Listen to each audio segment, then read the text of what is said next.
તમે આ લોકોને સસ્પેન્ડ કરવા માંગો છો, તો અહીંયા પણ પ્રકાશ દેસાઈને પણ સસ્પેન્ડ કરો એમ લખવું હતું.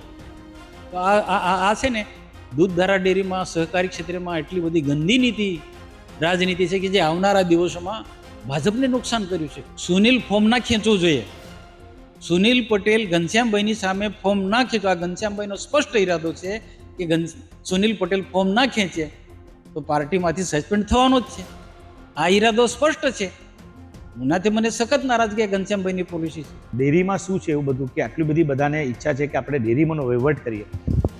જો એક બહુ સ્પષ્ટ છે કે દૂધધારા ડેરીમાં કરોડો રૂપિયાનું ટર્નઓવર છે અને કરોડો રૂપિયાનો વહીવટ છે.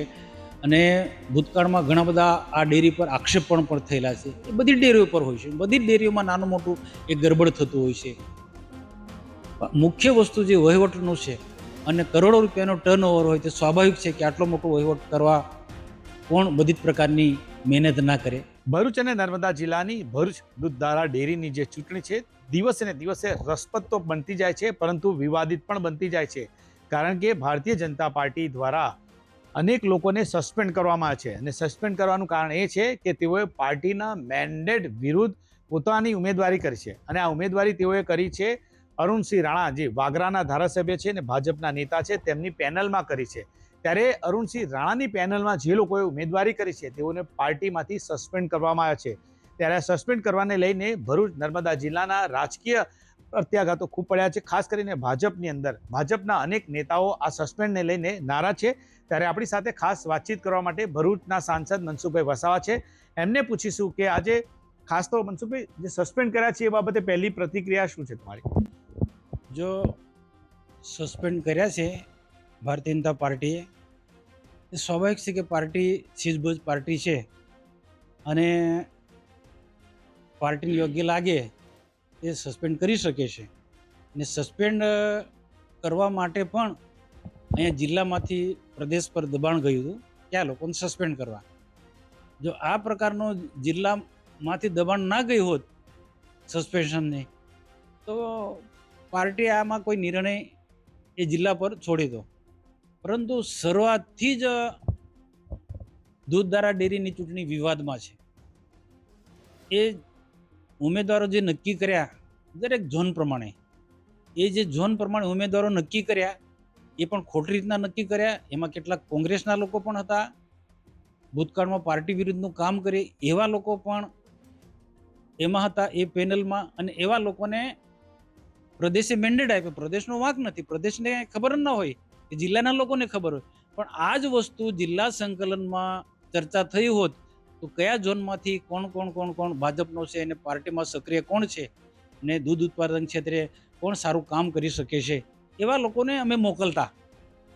જિલ્લા સંકલનમાં જિલ્લા ભાજપ પ્રમુખ હોય છે, ધારાસભ્ય હોય છે, મહામંત્રી હોય છે, આ પરિપક્વ લોકો હોય છે જે આખા બંને જિલ્લાના પરિસ્થિતિથી વાકેફ હોય. બધા લોકો આવા લોકો પાર્ટીના હિતનો જ નિર્ણય લેતા, પણ પાર્ટીને પૂછવામાં ના આવ્યું ને એના કારણે આ સ્થિતિનું નિર્માણ થયું. માન લો કે એ પાર્ટી જેમને મેન્ડેટ આપી દીધા 14 જણને, તો પછી એ 14 જણને મેદાનમાં રાખવાના હતા. 14 જણને મેન્ડેટ કે સિમ્બોલ એક સરખું રાખવાનું હતું. પરંતુ એમાં પણ કોઈકનો કોઈક કારણસર એને બચવા માટે ઘનશ્યામભાઈની પેનલે એને બચવા માટે શું કર્યું, એમની જ પેનલમાંથી સિમ્બોલ બદલ્યા, નિશાન બદલ્યા, કેટલાકને અપક્ષના બનાવી દીધા છે. તો 14 જણના જે મેન્ડેટ હતા એક સમાન રાખવા હતા નિશાન, એમાં પણ રમત રમ્યા. તો આ પ્રકારની જે રમત રમાય છે એ તદ્દન ખોટી વાત છે. બીજી છેલ્લી જે વાત છે, છેલ્લે હું અમારા જિલ્લા પ્રમુખ નીલ રાવ, ઘનશ્યામભાઈ, કમલેશ પટેલ અને બીજા પણ ભરૂચના અમુક આગેવાનો સાથે મારી વાતચીત ચાલતી હતી કે આપણે કેટલાક લોકોને ફોર્મ ખેંચી લેવડાવે. પ્રકાશ દેસાઈ જો બિનહરીફ થતા હોય તો ઘનશ્યામ પટેલ કેમ બિનહરીફ ના થાય? એ દ્રષ્ટિએ અમે ઘણા બધા લોકોએ પ્રયાસ કર્યા અને ઘણા બધા લોકો બિનહરીફ કરવાના હતા. પરંતુ આ વાત ઘનશ્યામભાઈની સાથે મારી વાત થઈ ને ઘનશ્યામભાઈ પણ એગ્રી થયા. પણ એ વાત એમણે પ્રકાશ દેસાઈને કહી દીધી. પ્રકાશ દેસાઈની સાથે ઘનશ્યામભાઈની વાત થયા પછી ઘનશ્યામભાઈ એવી રમત રમ્યા, પ્રકાશ દેસાઈને એવું કીધું કે તમે તમારા ટીમની અંદર એવી વાત ચલાવો કે તમારો બિનહરીફ સુનિલ ના થવો જોઈએ. કોઈ ફોર્મ ના ખેંચે એમ. સુનિલ કે ઘનશ્યામભાઈ બિનહરીફ ના થવો છે? અ, સુનિલ ફોર્મ ના ખેંચવું જોઈએ.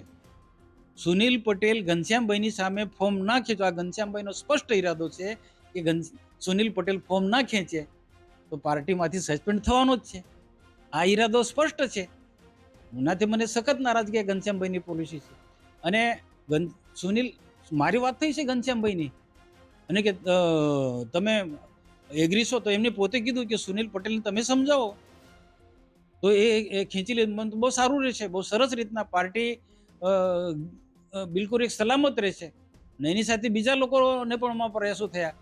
પણ સુનિલ ફોર્મ ખેંચે તો બીજા ખેંચવાના હતા.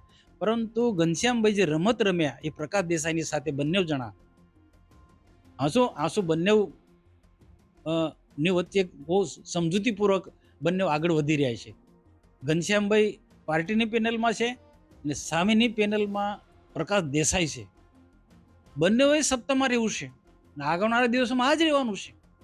તો એ સુનિલને ફોર્મ ના ખેંચે એના માટે વ્યવસ્થિત રીતના પ્લાનિંગ થયું અને એન્ડ ટાઈમ પર સુનિલનો મારા પર ફોન આવ્યો કે મારું સંગઠન એકજૂટ છે ને અમે ફોર્મ ના ખેંચીએ. આખરે જે ઘનશ્યામભાઈ ઈચ્છતા હતા, પ્રકાશભાઈ દેસાઈ ઈચ્છતા હતા, એ પ્રકારે થયું.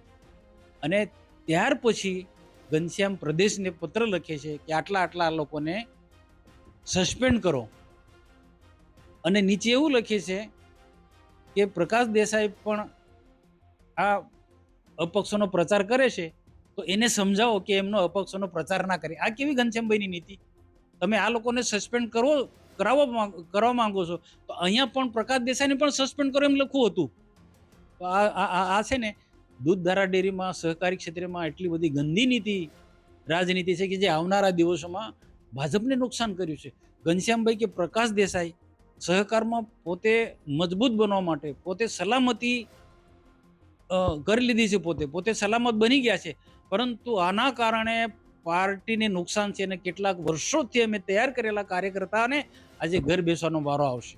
કેટલાક કાર્યકર્તાઓને રાજકીય કારકિર્દી ખતમ થઈ જવાની. એમની કારકિર્દી તો સહકારીને બધી ગંદી નીતિથી એ આગળ વધવાના છે, સહકારી ક્ષેત્રે કે રાજનીતિક ક્ષેત્રે. પણ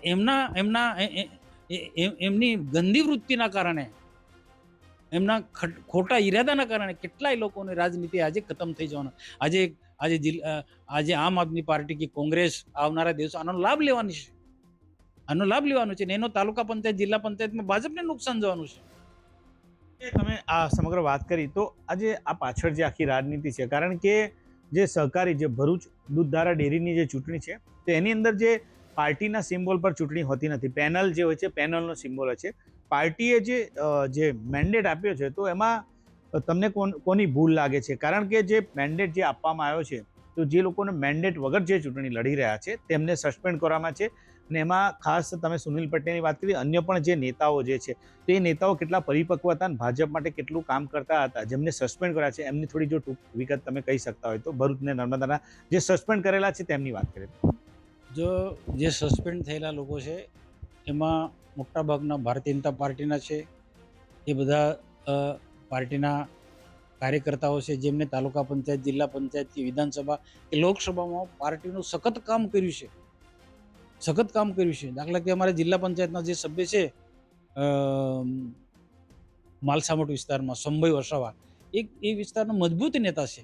એને વિધાનસભા હોય કે લોકસભામાં બહુ સખત મહેનત કરે. આખા તાલુકા અને આખા વિસ્તારની અંદર એની પકડ છે. એ જ રીતના હું બધાનું વિવરણ નથી કરતો, પણ બધા જે સસ્પેન્ડ થયેલા લોકોનો પાર્ટીને મજબૂત બનાવવા માટે કોઈ ને કોઈ પ્રકારનું બધાનું યોગદાન છે.